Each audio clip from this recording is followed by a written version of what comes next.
You know what? You should be proud to have her as a mother. Are you messing with me right now? Hey, Pogues! Welcome to the video. Today, we're diving deep into Pogelandia to discuss the bombshell reveal about JJ's parents from Outer Banks Season 4. In those jaw-dropping final scenes, Luke drops a huge truth bomb on JJ. I'm not your blood father, Jay. He's not his biological father, and the woman JJ thought was his mother, just Luke's girlfriend. What? So, the question is, who are JJ's real parents? Here's what we know.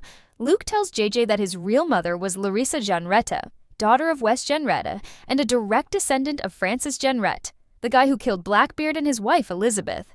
Larissa was married to Chandler Groff, but things took a dark turn when she died. Violently, under suspicious circumstances that Wes attributes to the Jenrette family curse. According to old newspaper clippings, Larissa supposedly drowned alongside her infant son on a boat called the Albatross. But, hold up, we know that baby is JJ, so could Larissa still be alive too? And are these deaths even curse-related? Here's the tea. It's highly possible these cursed deaths are just cold-blooded murders. Who benefits from these murders? All signs point to Chandler. By wiping out Wes's heirs, Chandler becomes the sole inheritor of the family's fortune. So, was it Chandler who tried to drown his own wife and son? Maybe he thought they were dead. But somehow JJ survived and Larissa gave him to Luke for protection? It would be insane if Larissa is still alive and hiding. Imagine her coming back in Part 2, reuniting with JJ and teaming up with the Pogues to take down Chandler. Now, let's talk about Chandler. Why would he want to kill his own son? How greedy can someone be to murder their child for wealth? Here's where things get juicy. If Larissa inherited her family's wealth, Chandler would have had access to it as her husband, so what's his deal? My theory is, Chandler had a mistress and wanted out of his marriage to Larissa.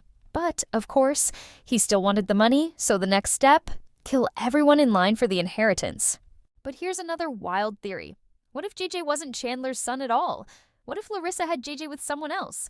Maybe even out of wedlock? That would explain Chandler's total lack of guilt in killing them both. The big question is, does Chandler know that JJ is the son he tried to kill? If Chandler didn't know before, he definitely seems to have figured it out. Remember that tense moment when the Pogues visited Wes? Chandler gave JJ that weird look. And then, just as they were leaving, he said, "I believe in you." It wasn't just a casual comment, it seemed loaded with worry and suspicion. Then there's the look on Wes's face. He definitely realized that Chandler had connected the dots and was now a threat to JJ.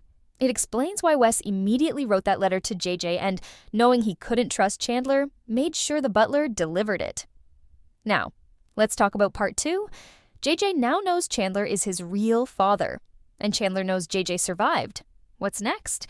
It's clear that Chandler will do anything to keep his dirty secrets buried and maintain control over Wes's fortune.